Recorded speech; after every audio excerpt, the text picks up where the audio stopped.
Bapak, Ibu, saudara-saudari yang terkasih, kita akan mendengarkan renungan saat ini. Kita berdoa.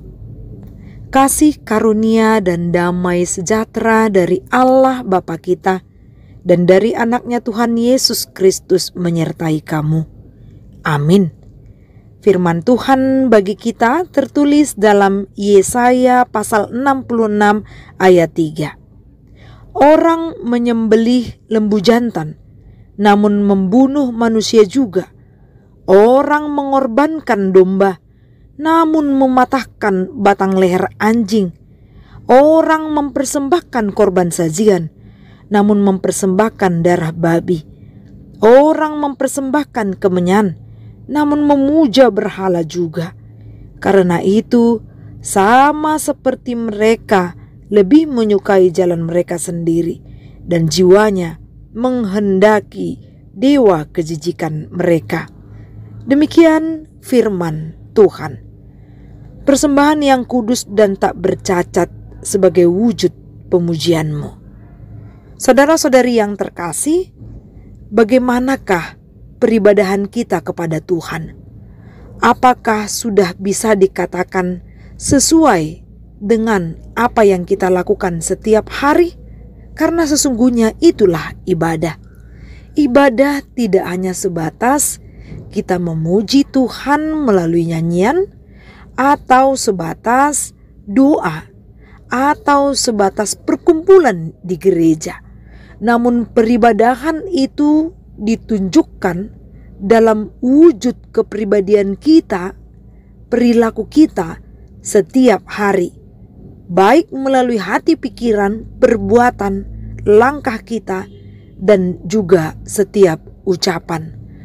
Maka sering kita dengarkan, janganlah sampai ibadah itu kita lakukan hanya sebatas formalitas. Jangan sampai ibadah itu sama seperti yang sering kita dengarkan, seolah untuk mencuci dosa kita saja. Jadi seolah kita datang ke gereja mengikuti kebaktian minggu, kemudian pada hari Senin sampai Sabtu kita kembali melakukan dosa. Atau seperti orang yang pergi ke kebaktian week ataupun kebaktian lingkungan, kemudian setelah dari situ ia kembali melakukan dosa seperti korupsi, berbohong, dan banyak hal lain yang menyangkut dosa. Bukan hal yang demikian yang diharapkan dari peribadahan. Sebaiknya semuanya sejalan. Bagaimana bentuk kedekatan kita kepada Tuhan, tunjukkanlah atau kiranya berbuah kebaikan untuk orang-orang sekeliling. Bapak, Ibu, saudara-saudari yang terkasih, yang mau kita perhatikan adalah Yesaya dalam nas ini menyampaikan apa yang difirmankan oleh Tuhan, bahwa Allah itu benar-benar tahu bagaimana hati seseorang dalam mengikuti peribadahan, sehingga Yesaya dengan tegas menyampaikan firman Tuhan, bentuk dari kemarahan Tuhan, karena Tuhan sangat membenci ibadah yang bercacat. Jadi seolah semuanya itu berjalan dengan baik, tapi setelah kebaktian atau setelah peribadahan itu, justru umat Israel melakukan banyak dosa.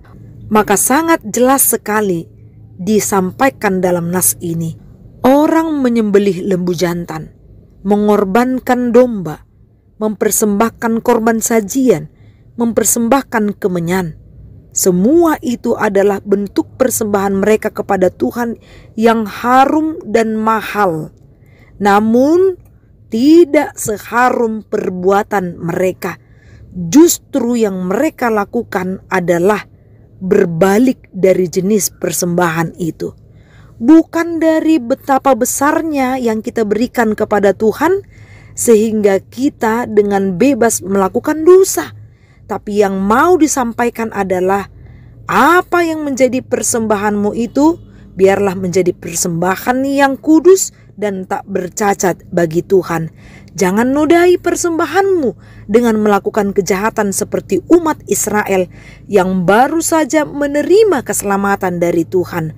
Dikatakan mereka memberikan persembahan tapi membunuh manusia juga. Memberikan persembahan tapi yang kita lihat mereka hanya menuruti jalan mereka masing-masing. Padahal Allah yang memilih mereka menjadi bangsa pilihan.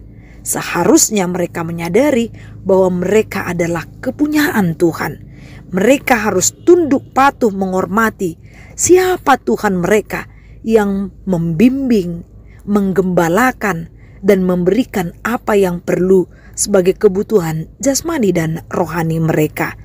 Maka ini adalah teguran bagi kita juga. Jangan hanya sekedar memberikan persembahan yang luar biasa, namun hati kita, perbuatan kita, perkataan kita tidak seindah dari persembahan yang sudah kita sampaikan. Tapi biarlah semua yang kita lakukan berkenan di hadapan Tuhan. Itulah pemujian yang sesungguhnya dan berkenan di hadapan Allah. Amin. Marilah kita berdoa. Ya Allah Bapa kami yang di sorga, terima kasih untuk berkat-Mu yang dapat kami nikmati setiap hari. Biarlah apa yang kami lakukan berkenan di hadapan-Mu, karena itu adalah ibadah kami. Inilah doa kami Tuhan, bimbing kami dalam perjalanan kehidupan kami ini. Dalam nama anak-Mu Kristus Yesus, kami berdoa dan bersyukur. Amin. Salam sehat, Tuhan memberkati.